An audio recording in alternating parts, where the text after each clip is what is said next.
Hello, and welcome to the program. This is Moneyline with me, Nancy. So we really have to keep thinking out of the box about how to get money to the least accessible in our society. Everything has to be re-examined in our economy, in our health system. We are also ensuring that government does not continue to manage this refinery, because government is not really equipped to manage refinery. We need to come forward and do something different, so that we move from the situation of looking at things from purely a consumptive approach to a productive environment. The government and the people need to really agree on the need for a departure from business as usual. We are now on a process of recovery. It is what I call a bumpy journey to an uncertain destination. This is Moneyline with me, Nancy. Naji, it's so nice to know that you're joining us again today.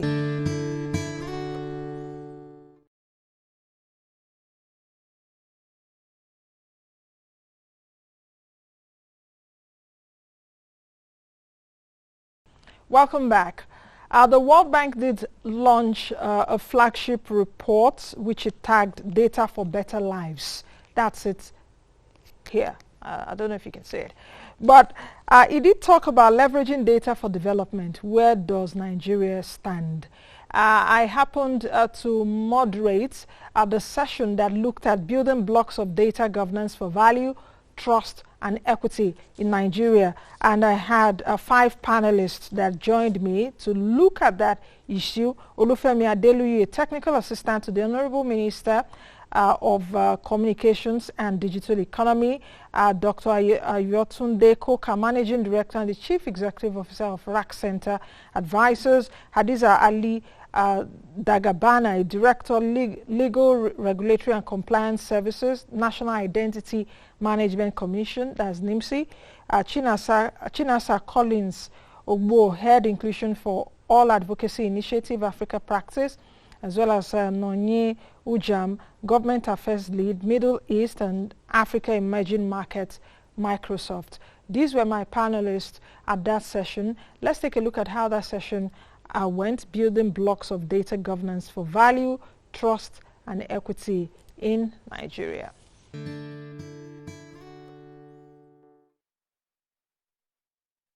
I will start with Dr. Olufemi. And it will be right to start with him, technical assistant to the minister. Creating a legal and regulatory kind of growing reliance on digital technologies that resulted in an increase in cyber attacks, lowering that trust in the digital economy.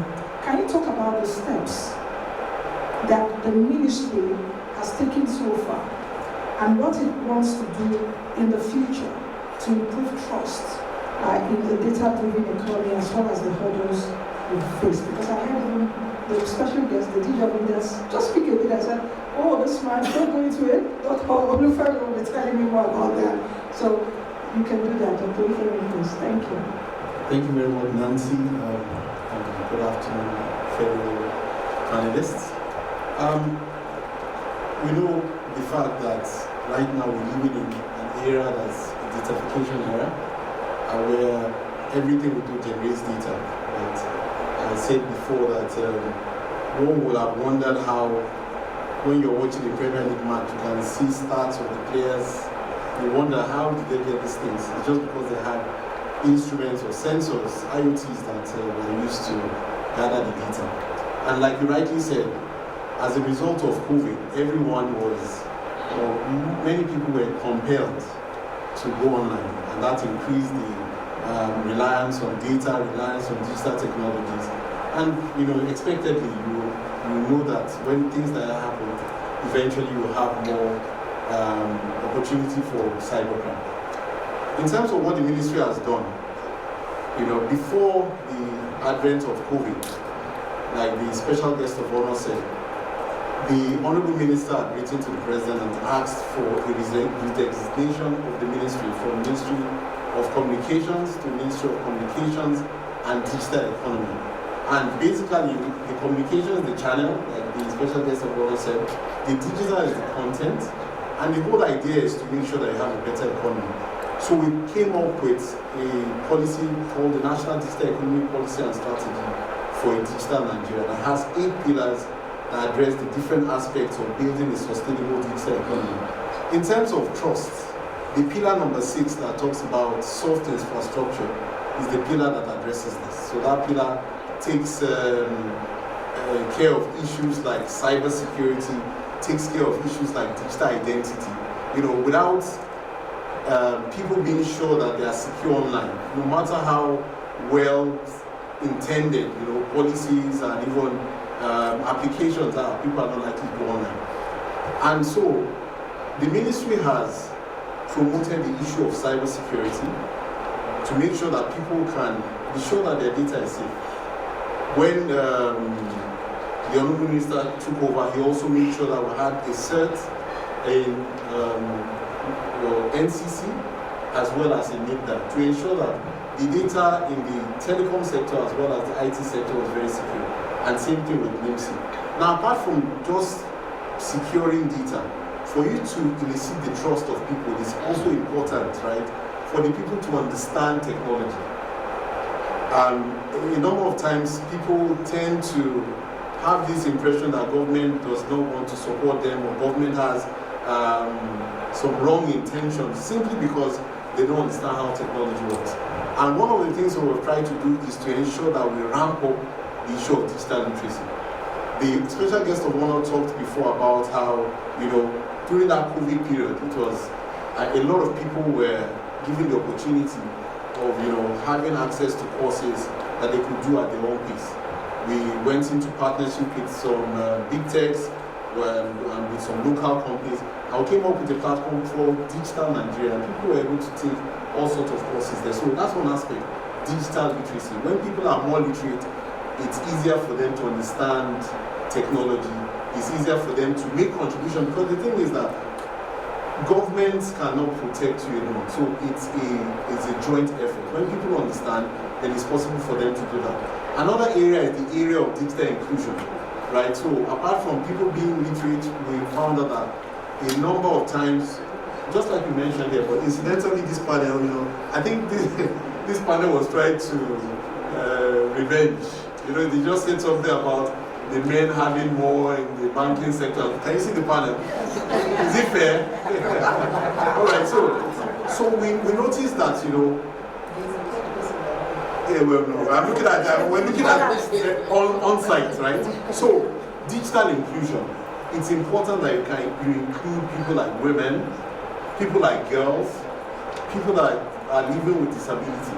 So when you get them included, it's easier for them to understand the process and be protected. I mean, you cannot also be truly protected in terms of using digital technologies if you don't have access to it. I'm talking about infrastructure now. And when the Honourable Minister came on board, he found out that there was only one policy that was still valid. All the other policies had become expired. And one that was very critical was the issue of broadband. It's a hassle trying to connect if you don't have broadband access. I mean, you just get uninterested. So he came up and he set up a national broadband committee that came up with the national broadband plan. And the plan has a number of things that address the issue of connectivity. You know, I can see you're holding the mic, so it looks like I'm talking too much. Thank you. Yes, part of my job here is to control the time, and of course that is what I do every day. So let me move to Madam Hadiza, because I'm sticking the government down, because I know perhaps the arrows will start coming very soon, and so the government should be able to say what they're doing before the others start saying yes. NIMSI has led and played a key role in data harmonization among MDAs. I would like you to perhaps explain how internet connectivity, just like Dr. Olufemi just spoke about, data infrastructure, legal safeguard, and enablers have aided your mandate to produce, reuse, and share data, just like Vivian has said in that report. Okay, thank you very much. NIMSI actually is the only agency that has the mandate to carry out harmonization exercise. And this is a mandate that is enshrined in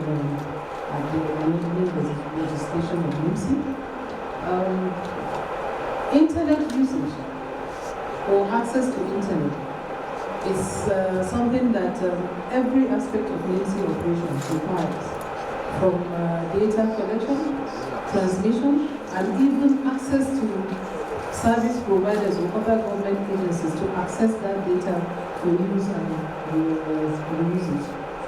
So, infrastructure-wise, NIMSI is heavily dependent on internet, both broadband internet and satellite service and the rest of it. So all our activities are centered around that. Enrollment is done live and is sent instantly through secure channels, and this requires internet. So we made sure that in the development of the National Identity Management System, all these were taken into consideration by government as part of as 2016. So the design of the system was done to make sure that it was designed with privacy and security in mind. Security in the sense that from at the point of data collection at the front, from the software, security was imbibed in it, and then transmitting that data also is done online, real time, through secure channels to the National ID database. The back-end infrastructure, which is more or less the database also, is managed using internet connectivity. So NIMSI has a robust network infrastructure to take care of this, between its front-end activities to the back-end services, and in the processing and even in giving access to other service providers to access that data for use and reuse. Thank you very much. I'll move over to Mr. Dufour. I would like to ask, what are the 3 key priority reforms that the government must implement immediately to be able to stay on track, to meet their goal by 2025, and leverage data for development, just like we're talking about? At least we've heard what you've said. So there are the 3 priority areas. Thank you very much, Nancy, and good afternoon, everybody. Good to see captains of industry and policymakers left, right, and center. There are 3 key policy reforms to move Nigeria to the next year. In my assessment, these 3 will be to urgently put in place a national fiberization policy, and to operationalize it. I know that attempts have been made in the past. So I'll mention these 3, and then I'll briefly just talk maybe about one in the short term. So the first would be to urgently put in place a national fiberization policy. The second would be to resolve issues around wholesale data. Wholesale data in terms of pricing, in terms of competition, and ensuring that you don't have an oversupply in the face of very limited use. The third will be policies that promote digital encryption. I know there are goals and targets, but one specific policy that can help will be national community networks framework. So those 3 are very key. For me, we need to go beyond the veneer of, Vivian's presentation was very brilliant and showcases Nigeria in very good light in terms of, so when you look at aggregates and then when you look at comparisons with other countries, Nigeria stands well in the digital, in the performance of the digital ecosystem. But when you look beyond the global numbers, it's actually shocking when you see, for example, that you have 80-90% coverage, 2G, 3G, 4G, but you only have 40% usage. 4 years, it's around that 30-40% mark. It's not really growing, right? Now that simply means that 120 million people or more do not use the internet. That is terrifying just to think about it. And the question should be asked, why are they not using it? They are not using it because the quality of the access they have, is relatively poor or poorer as you go out of the city center. All right. They're not using it because there's an issue of a willingness to pay. There's a willingness to pay, and it's not that they don't have the money, but they simply don't see the value, to use it. And that then brings to why are people not using the internet for the most part? I mean, take away big corporations, all right? Big corporations have internet, but micro enterprises, small businesses, they do not use the internet in the business. They use it personally outside the business. They may use it for business, but it's not integral to the business that they're carrying on.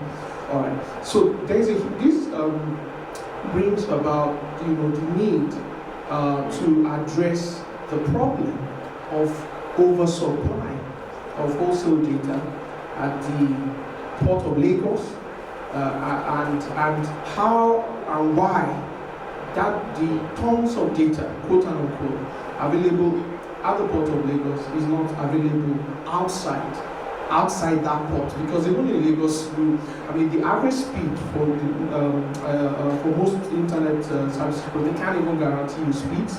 But even when they do, it's usually 5 Mbps, 10 Mbps. Occasionally, you have a sporadic jump on the mobile network, depending on the cell where you are in. So Nigeria, for the most part, we can't really take advantage of the quantum of data that we have. Nigeria has the highest number of submarine cables in Africa, right? And there's going to be two announced about to be installed, which is to Africa, and an announcement about growth coming through. There's also a cable, submarine cable coming in from Cameroon into Lagos. Using the Cameroon cable system, SAIL. So we have all this abundance of data, but then it's patchy. Wherever you are, you want to use it, it's patchy. You just need to attempt it. So there's a problem. The fiberization agenda isn't working. The federal and the state government need to come together to find an equitable solution. I know attempts have been made at the Governors Forum and several other forums. Nothing has worked. And you have fiber all over Nigeria, but it's not consolidated, it's not interoperable, it's actually not being used for many places because you have a redundancy. Nigeria doesn't have a national fiber network. So these are issues that need to be, to me, as far as I'm concerned, when I look at the state of the quality of internet and data services in Nigeria, I would personally call it a state of emergency because it's really not good. Even though the global data, when you compare Nigeria with, you can't compare Nigeria with Chad, you can't compare Nigeria with Seychelles, you can't compare Nigeria with 50 countries of Africa out of 55. Nigeria is above in the company of South Africa and Kenya. But even that is not where Nigeria belongs. So we have much more to do to push the country forward. Thank you very much. Thank you very much. We've raised certain issues that are not different as the business. To Dr. Coker, because he did talk about data processing speed and interoperability. Dr. Coker, the question will be around how are you collaborating with various stakeholders at the national, regional, and international levels to increase data processing speed and ensure interoperability? To South Africa, in terms of the amount of data that's being exchanged. Having said that, it's actually around about a tenth or so of what's been exchanged in South Africa now. However, we have very good broadband connectivity. We have 5 undersea cables connected to Nigeria. We've had the Equatorial cable landing being announced. That's the cable by Google, which should go live later in the year. So Nigeria is well served with data. For data centers, we currently have around about 5 megawatts of IT load capacity. However, we've had announced around about 40 megawatts of capacity in data centers that will come live to be available for use in the next 2 to 3 years. So there's a trajectory of growth that's happening. I also look at the fact that there are some positive signs from what the report that was presented earlier showed in terms of comparisons with in the region. However, that's good. Let's compare ourselves to global best practice. Now, there's a term used called carrier neutral data centers. That means you're not affiliated to a carrier, and for instance, Rack Center is one of those, and other data centers also have good connectivity, for instance. This means that we are working with global stakeholders to bring interconnectivity of data back into the country at scale. We have almost 50 carriers connected, and internet service providers, and the Internet Exchange Point of Nigeria, and other internet exchanges in the Nigerian economy, Wi-Fi 2.1, for instance, pulling together the infrastructure that enables us to localize data. So the ingredients of scale are there. A lot of these carriers that we talk about are actually global content delivery network providers and so on. And they're growing because of the capacity potential within the country. Recent acquisitions, for instance, by Equinix, the global company of Mainland, Digital Reality acquiring and Medallion. These companies don't make investments like that without good insights to analysis. So we have some fundamentals that are coming through. Other things in terms of the number of MSMEs we have, number of internet connected. You're right, we talked about the quality of internet connectivity, but broadband connectivity is important. Some of these fundamentals are in place. One of the lessons I've learned from this presentation today is actually one thing is having broadband connectivity and fiberization and so on, which is a key driver for infrastructure growth. The other key thing is usage. And it's interesting to see that data in terms of how the level of usage is, and something needs to be done about that in terms of awareness, and so on. I think usually you might even find that female awareness might have a higher impact, as we've seen the impact that female with MSMEs, for instance. So having said that. There's a spotlight on the country of all of the global stakeholders and also the local stakeholders with some of the regulatory environment that we have. That should enable the increase in the number of internet exchange points that we have. Countries have shown that not just one, but many can drive the ecosystem growth, right? Enable broadband penetration. I think I always say to states, I was saying, evidence has shown for every 1% of broadband penetration we can increase GDP by about 2.5% in emerging economies. If I was a state governor, I wouldn't be causing problems with right of way, which is a short-sighted view of limiting broadband penetration. I might even give it for free. Because as you increase broadband, the usage will increase, data center infrastructure will increase. You have a positive impact on GDP.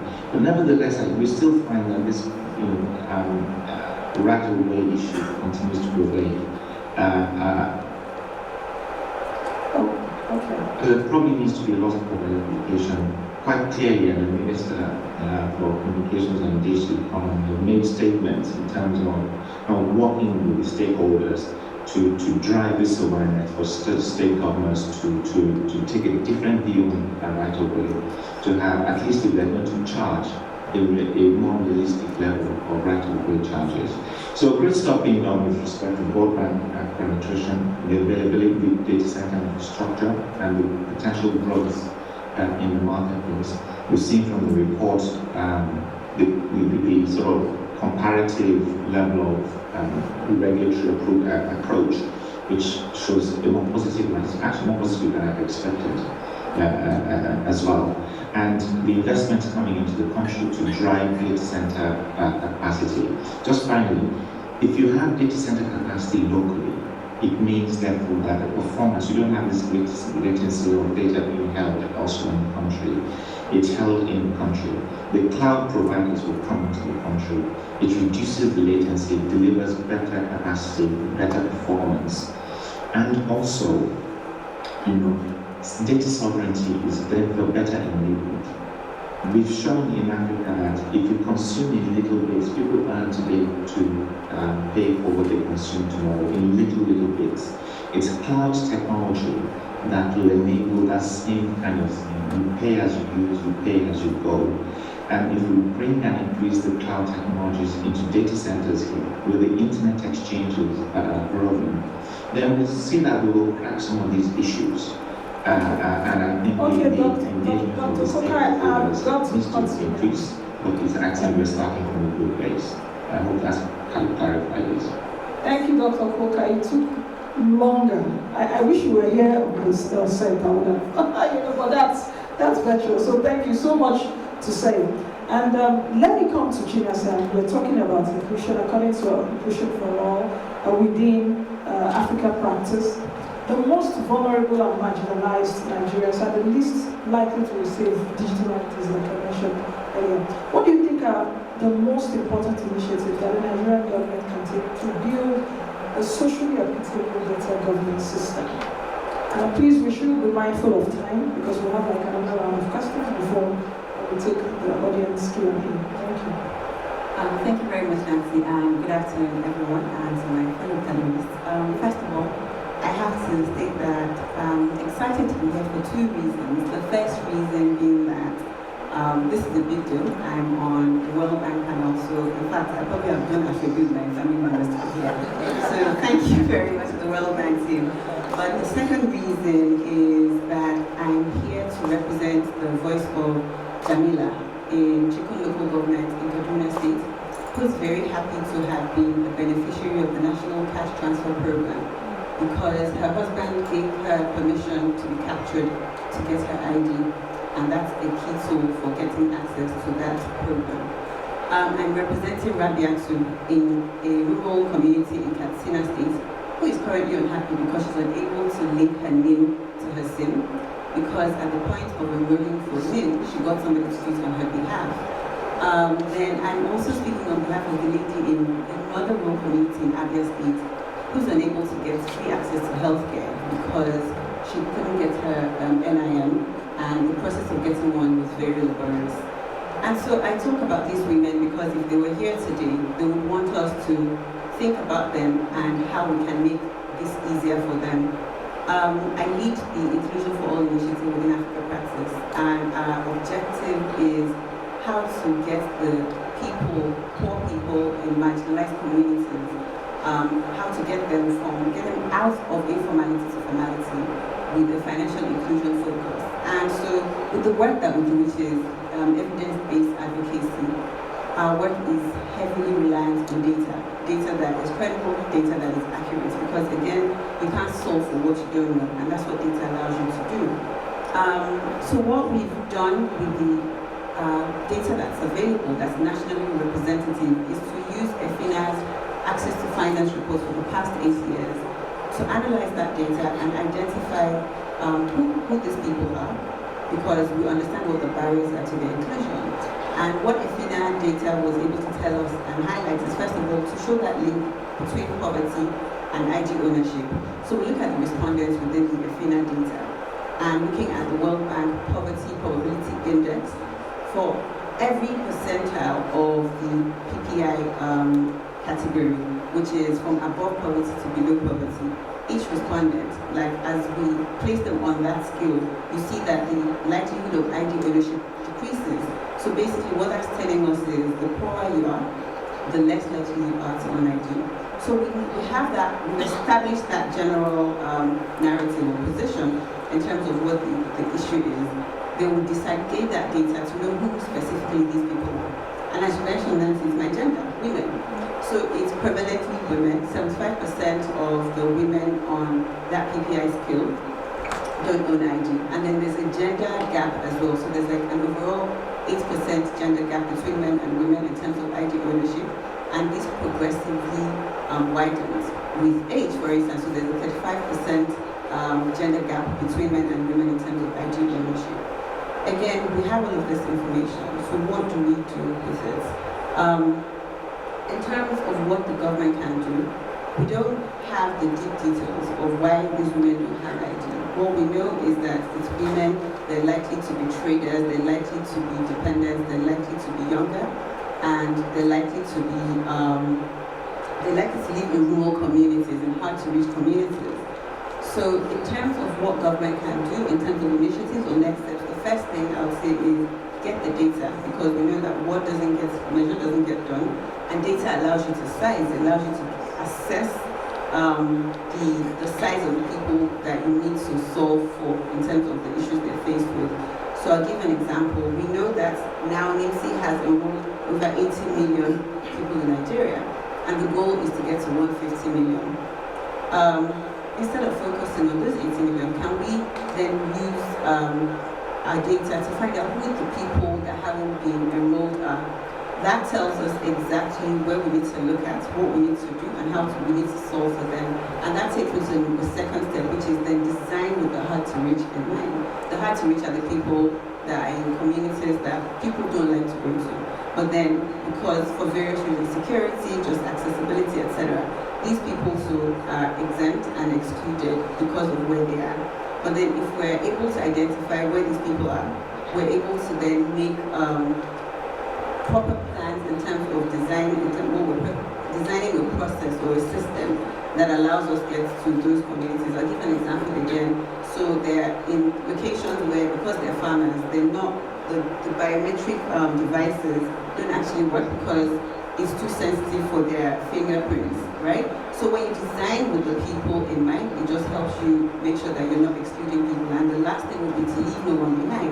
And to leave no one behind is essentially saying that, can we invest in the right sort of infrastructure? Can we invest in the right kind of approaches in terms of how we sensitize these people? So localizing the sensitization efforts to make sure that the people that we care about in inclusion for all and that we should all care about have access, and we can speak the language that they understand.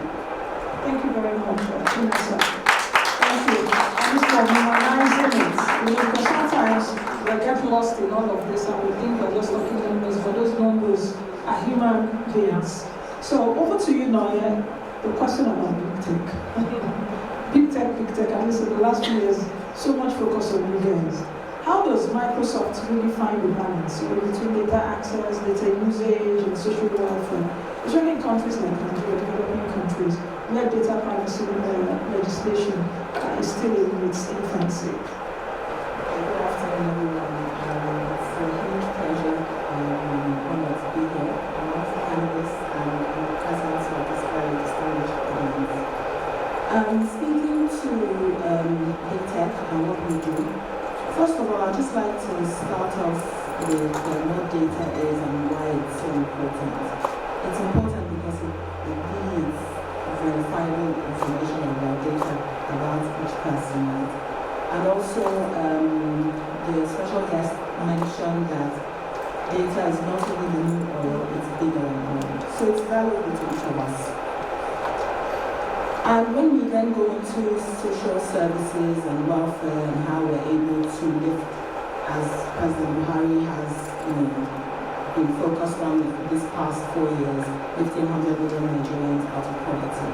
How can we do that if we don't know who our people are, where they are, how we can locate them, and how we can design programs to directly address the issues that they face? Now let's progress a few years from today, and let's assume that we've been able to get these things right, get our policies right, and we now have data of the upwards of 200 million Nigerians that are in this country. How are we then sure that we're able to protect our citizens? Because at the end of the day, when you collect the data, you want to make sure that citizens are protected, critical infrastructure is protected, and this is where Microsoft comes in. This is where we come in. First of all, data privacy security is critical to us as an organization, and it is upon this that we build trust with the public, government, the tech sector, and civil society. And this is important because people need to know that their data is not being misused. And I'll just speak on 4 key issues that are centered around this. And whilst we're trying to build trust, how do we interpret this in such a way that the public understands what we are trying to do, and in that way, as I said, build trust with the public. First of all, we speak about transparency. So when the data is collected, right, what is that data used for, how is it managed, and how is it protected? It's very critical for Microsoft because, first of all, it's important to note that when that data is collected, it's not collected because we are Microsoft. It is collected because we have the contractual obligation to our customer, and we have agreed to secure that customer's data in a way that is in compliance with our principles, with our mandate as an organization, so that we can build trust with the public. Beyond transparency on how we collect and manage data, we also speak about privacy. Privacy is very critical as well. It's important to note that when we, as Microsoft, when data is collected, and you can imagine the trillions and trillions of amounts of data that we collect every day regarding our customers and the work that they do, our business. A lot of people have this misconception that we have access to that data, we can see everything that's happening, we can use the data how we choose. That's not correct. We have a contractual obligation to our customers to ensure that that data is not misused. And part of that contract is the customer determines who has access to the data. The customer is able to encrypt the data, ensure that there are encryption mechanisms at different levels as specified by the customer. The customer is able to determine whether Microsoft has access to the data so it can see exactly what is contained in the data. So we allow our customers set those levels of privacy so that it's not subject to misuse. The next thing is compliance, because at the end of the day, we can say to ourselves, oh, we're doing a great job, we're making sure that the customer's data is secure, but who then verifies that what we're saying we're doing, we're actually doing? And this is why we ensure compliance to global privacy and security standards, like the ISO 27001, ISO 27018, because we need to assure our customers that we operate at a certain level of compliance, and we allow independent auditors allow us to do that. And the last thing is security. We have hyperscale data centers across the world, and it's not just about improving efficiency and making sure people have access to the data, they can use it how data needs to be used. We need to also provide an assurance of the level of security that we provide to our customers as it pertains to their data. And we have state-of-the-art security for that. So I think the point I'm trying to make is in trying to build trust with the public, I think first of all it's important for the public to know what we do, how we do it, and how we can support the work that they're doing as well, so that we can continue on this journey of building trust. Thank you very much. I can see, please make it louder. I can see that we have just about 5 minutes or so before we enter the Q&A. You can have such an esteemed panel, 6 of them for that matter. They have so much to say that 40 minutes is not enough, so what can 3 minutes next time? But I think I would ask either 2 questions before we move there in, and I'll just crave your indulgence for 1 minute. If you don't answer 1 minute, I'll cut you off. Dr. Olufemi, you've heard everything that has been said. Is the government really running the risk right now of creating policies that will fail to have the intended impact if they are not informed of relevant data? Take a look at what Mr. Adeluyi said. 1 minute. So thank you very much. I would like to state here that the policies that are being formulated by government, at least this current government and this current minister, always takes the stakeholders into account. So it's important that the stakeholders also give us their feedback and that feedback is incorporated into the policy-making process.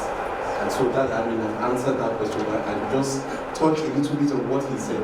You know, the thing is, when the minister came on board, one of the key concerns of the telcos was the issue of right-of-way.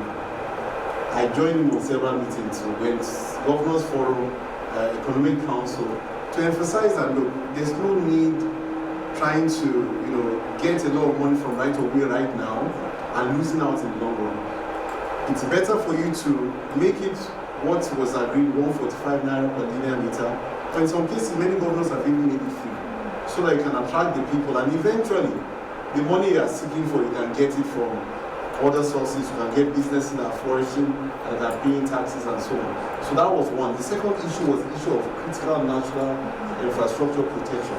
And the minister has, you know, promoted this. He has gone to the president. The president has authorized, I mean, he has mandated security agencies to protect the critical national infrastructure. These are two critical things. We have here the members of the Broadband Implementation Steering Committee, and they always interface with the private sector to ensure that things are done to support the growth of broadband. Thank you. Madam Hadiza, the question will be around, because earlier when you did talk about NIMSI is the only organization that has the mandate for harmonization. How are you collaborating with multiple NDAs to ensure that the data collected can be safely and securely reused? We have agencies like the Federal Road Safety collecting data. We have financial institutions, of course, with what happened some years ago. In fact, they were ahead of us.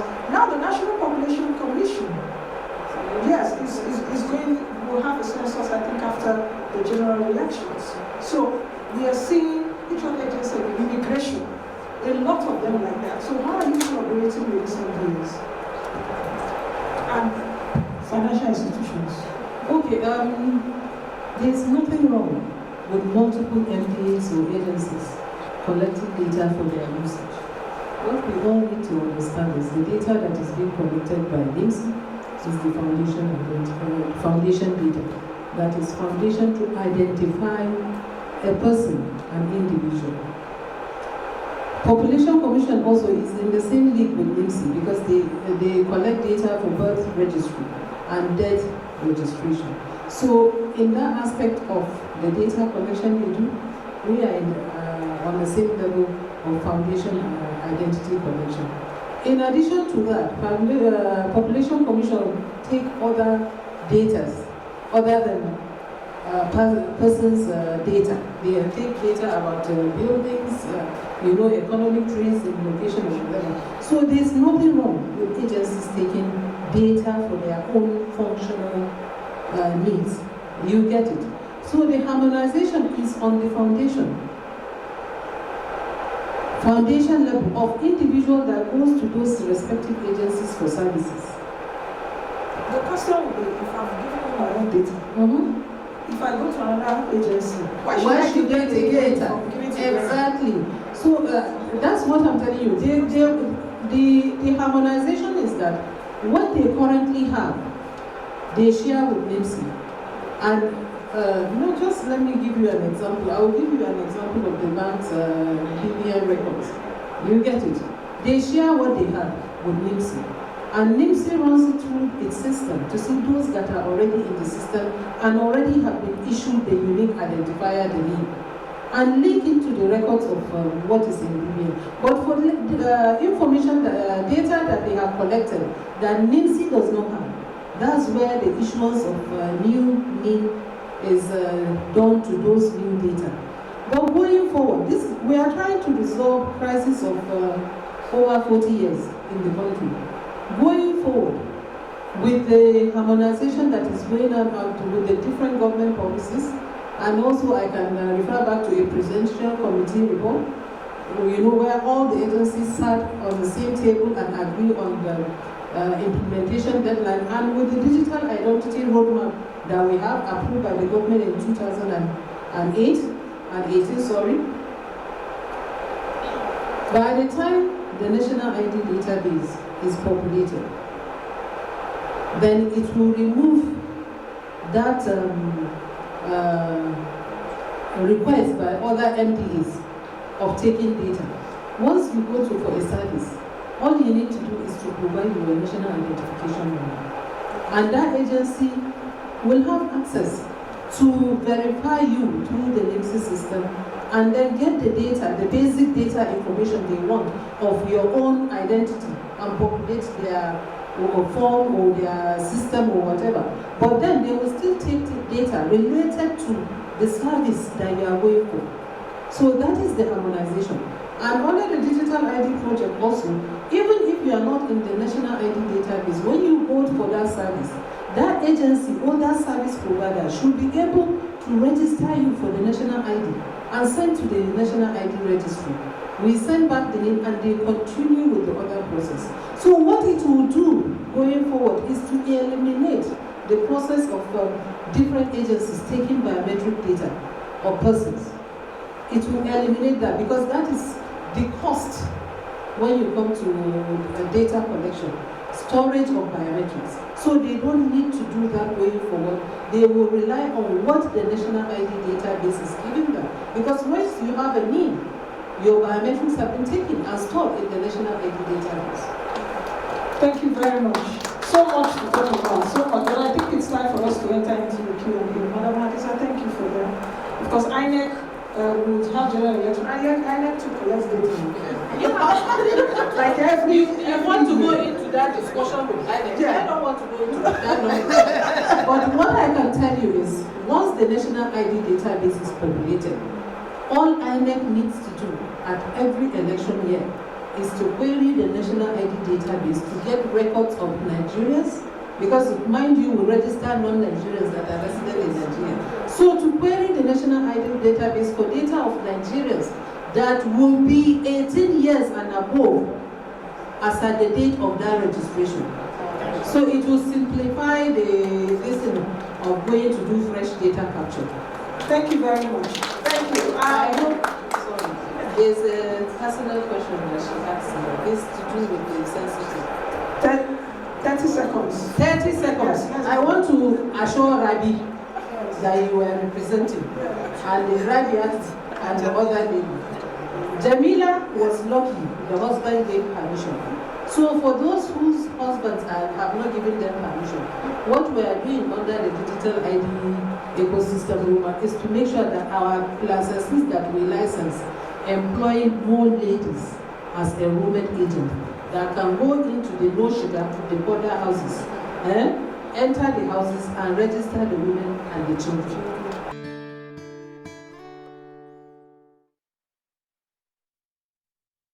All right, welcome back. That's the show today. I hope you enjoyed the package from the launch of that report. So many things came out from that panel session, but of course one thing that I learned from anchoring that session, which was also included in the report, is that you can have data without information, but you cannot have information without data. That's the much we can take on today's edition of the program. Thank you all for watching. Be the best you can be and be the change that you want to see. I will see you all again next time. I am Nancy Naji.